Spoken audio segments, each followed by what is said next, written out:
Sejumlah daerah zona hijau dan kuning mulai menggelar uji coba sekolah tatap muka dengan menerapkan protokol kesehatan.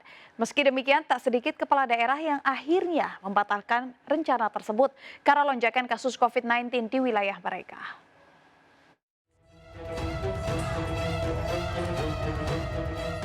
16 sekolah jenjang SD dan SMP di Kota Banjar, Jawa Barat mulai menggelar sekolah tatap muka meski masih dalam situasi pandemi.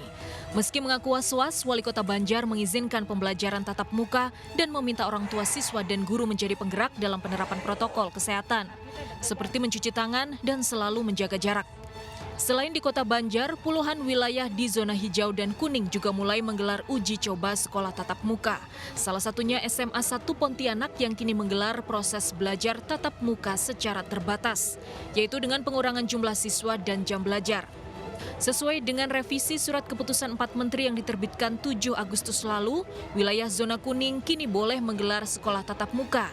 Dari sebelumnya hanya wilayah zona hijau yang boleh menggelar sekolah tatap muka. Penyesuaian aturan ini dilakukan setelah Mendikbud Nadiem Makarim menemukan banyak masalah dalam sekolah jarak jauh, seperti penurunan capaian pembelajaran, ancaman siswa putus sekolah, bahkan kekerasan mental pada anak. Meski ada kelonggaran bagi wilayah zona kuning, tak sedikit kepala daerah yang akhirnya urung menggelar sekolah tatap muka. Alasannya, angka penyebaran COVID-19 melonjak signifikan. Di Majalengka, Jawa Barat, rencana membuka sekolah tatap muka terancam batal karena jumlah kasus positif kini mencapai 75 dari sebelumnya 67 kasus. Bahkan kasus positif tersebar di 20 kecamatan dari 26 kecamatan di Majalengka.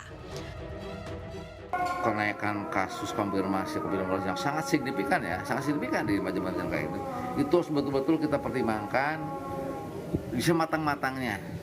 Bila perlu kita tidak usah merasa aduh gimana. Kalau memang itu untuk keselamatan siswa ya, rentan anak-anak itu. Hal serupa juga terjadi di Cimahi, Jawa Barat. Rencana membuka sekolah tatap muka mulai September ini dibatalkan setelah ditemukan 13 guru positif terpapar corona dari hasil tes swab massal. Sementara itu di Surabaya, total sudah ada 393 guru dari 3.882 guru yang dilakukan tes swab sejak 3 Agustus. 303 guru dinyatakan sembuh setelah menjalani isolasi di asrama haji, sementara 90 lainnya masih dalam perawatan. Tim Liputan iNews melaporkan.